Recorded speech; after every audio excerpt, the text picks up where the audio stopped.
What is up, guys? Welcome in. My name is Nick and welcome to the channel. You join me here in part 5 of the Road to 5k rating challenge that we're doing currently. We are once again for the second time this week in the LeMans sports car series in our Jaguar D-Type. We'll be going around Mugello for this one. Starting off on our first qualifying lap here. We didn't really leave ourselves enough time. We got into this lobby quite late. We do take a little bit too much of the inside curbing coming through the first chicane, so that is going to immediately dirty that lap. Just wagering up, see if it was potentially worth finishing that one off. We do eventually skip lap and starting our final run here. We go a little bit too deep into the first corner, but we managed to bring it back nice and tidily. We don't get too greedy this time on the inside of the left panda of the first chicane. So on ahead to point a little bit of smoke screen. Coming through the downhill section here, we feather the throttle on the left hander just to make sure we don't run too wide onto that curbing on the outside. Did find it unbalanced the car a fair bit and could have the habit of sucking you out into the gravel. Obviously, being our last lap, we want to make sure we make this clean. Coming through the final chicane, we get a nice four-wheel drift, just sliding out here onto the straight as we come through the last corner. As we shift up into third, we get a little bit of oversteer, but nothing too major. With 5 seconds left on the clock, we just managed to steal pole from the guy behind us by 9/10 of a second, so quite a comfortable margin in that one there. So we will be starting this one here from pole position. Not really any strategy in this one, it's just your standard stock tyres. As a quick recap, we are starting this one at skill rating of 4389. We are still A-rated safety after the VIR incident with the other one. If you haven't seen that video, I will leave it at the end. It is a pretty good video in my opinion and some pretty bad driving. So we start off from pole here. We get a good start and we are immediately swallowed up here by the very quick Jaguar E-types coming through the middle of the pack here. So we drop from first to second to third and to fourth before we even make it to the braking point of the first corner. So we carry a little bit more speed than the guys ahead of us. They have a little bit of a collision that causes a bit of a knock-on effect, little tap onto the silver E-type in front of us, but nothing too major. We have a look up the inside coming through the first chicane, but nothing really going on here. Bit too early to start lunging in on people, putting a nose place where you likely get it chopped off. We get a much better run through the exit of that first chicane coming into the second one here. Again, not really the place I want to run it around the outside. We do get a tap from the car behind. That gives us a bit too much momentum, gives us a tap on the E-type in front. There's a car on our right. We leave him space, but he still decides to give us a tap, but we just hold it on the right-hand side here. We hold it on the right-hand side going through the downhill section, feathering the throttle through the left-hander. The Jaguar in front of us gets a little bit over-exuberant with his throttle coming out of that corner and gets a little bit sideways. We are desperately trying to find a way past here. We are a lot quicker, I feel, than the car ahead of us through the corners. He just seems to have all of the straight line grunt.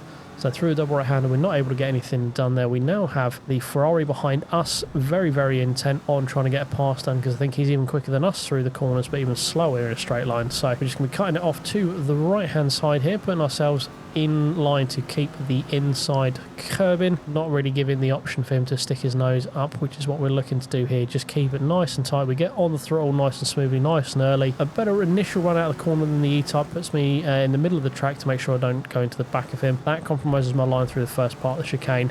We do manage to keep the position from the Ferrari behind us, breaking into the last corner at the tarmac colour change. The Jag in front gets a bit stabby on the brakes partway through the corner, so that gives me a little bit of second guessing on where I've got to point my car. So we had a little bit of a compromise run through the last corner here. We are right behind him coming through the start finish line here, but as you can see, the straight line speed of the Jag gives him a nice gap before the braking zone, even trying to pick up as much toe as we can. We do run a little bit deep into the back of him there. I wasn't expecting him to brake as early as he did. It looked like there was going to be a gap on the right hand side. I put my nose in there, but wasn't really anything doing. It's not really a move that I should have been looking to do. Just getting a bit frustrated at this point. The Ferrari is very opportunistic with my run through the first corner, so we again get that compromise. He puts himself on the outside through that corner, so he now has the inside for this second chicane. We don't chop him up, but we give him just about enough room as he can get, making him have to get a very slow apex speed so we can carry the speed through the outside of the corner. These sort of cars, you want, it's all about momentum with these. You want to sort of chuck the car in and steer it with the throttle. Speaking of which, the car in front of us, the E-Type, drops a wheel onto the grass and gets a bit out of shape into the second part of it. We finally managed to get a move done, but we do everything we can to mess that up by going very deep into the next corner, managing to keep the position. But as we come down here into the long right-hander, we once again miss our braking point, go very, very deep. We try and cut it back. I should have really left more room there. That's on me. I should have always expected him to be up the inside there with my line, but thankfully no major dramas happened there. He didn't spin off or anything like that, so we managed to keep the position coming through the chicane here. We've not really got the gap I was hoping for. We're about half a second ahead of the E-Type coming down to straight, 0.8 of a second by the time we get into the full acceleration zone, but as you see, that is gone completely by the time we get to the braking point at the end of the start-finish straight. Even braking as late as I dared, we end up running very, very deep. The Jag cuts us back. We got on the throttle a lot earlier, so we have a bit more overspeed coming up here. We keep it on the inside. We brake, turn in, we get a Jag on our door here, stops us turning in when we unfortunately spin out. So he was just against our quarter panel, the reason that we got sort of T-boned out there. Unfortunately, we just weren't able to turn left anymore. So we rejoin in 6th. We are behind another E-Type.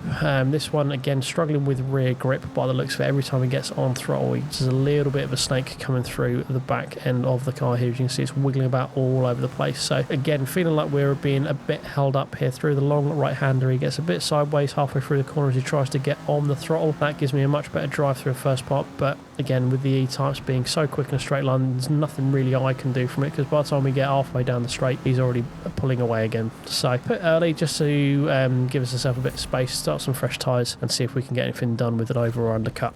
So as we are in the pits, we can take this brief recess to ask you, if you are enjoying this, drop me a like. If you feel free to leave a comment, I do enjoy reacting and talking to you guys in those. And if you are enjoying this and want to see more, do please subscribe. We are very close to 300 subscribers at this moment in time, so that is a massive thank you from me for that. And yeah, I'm glad you are enjoying the content. So we rejoin the race here back in P6. We get very greedy coming through the first chicane. We just run out a little bit wide there, get a very harsh penalty in my opinion of 0.7 seconds for that little indiscretion. So by the end of lap 5, we've caught up to the guys by a few seconds here. We are about 4 seconds behind the guy in front. We get a bit too greedy once again. I try and let off the throttle and minimise my penalty, but it does still seem to get us a 0.3 second one on there. So we've got a full second penalty by this point. We are back up behind the red E-Type we pit behind last time, but this time he's got even less grip, so he's struggling even more in this car. You can see that he's struggling to get it stopped, get it turned, and get the thing going again. So we're just going to sit behind him here and just wait for an opportunity. Hopefully with our extra grip, it shouldn't take us too long. Coming through the last corner, he gets very wide through the second part of the corner. We get our nose up the inside. Unfortunately, because it is once again the E-Type, it is just so quick in a straight line compared to me. I tuck in the draft so we don't lose too much distance coming down the start finish straight here, but you can see even with that through the braking point, he's still almost half a second ahead. But we do get on the throttle a lot better out of the first corner. We dart up the inside. The move we tried to do on the silver E-Type, we get done on the red one nice and clean, and we're up to P4 with about 5 seconds behind the guy in front. So we're going to be looking to see if we can close that down over the remaining 2 laps. By the end of lap 6, beginning of lap 7, we have half that down to just under 2 seconds. We half that even more coming through the first corner to just over a second. He does manage to pull out a little bit through the first corner, but as you can see, we were able just to get on the power a lot more smoothly than he was. Coming through the second chicane, we're already under a second now, but just about half a second behind. He seems to be struggling. I don't think he pit.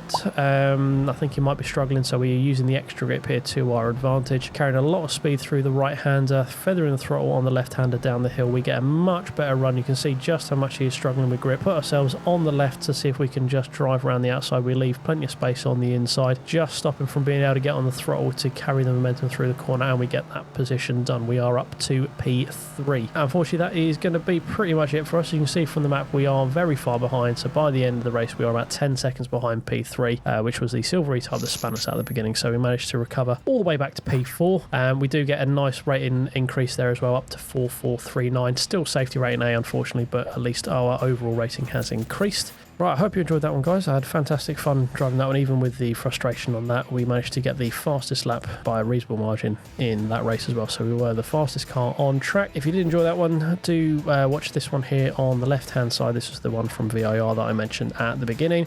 And feel free to click the playlist to watch all my other videos in Forza. If you're liking this one, I'm sure you'll find something there that you'll like. But thank you very much for watching. Hope to see you in the next one. Cheers.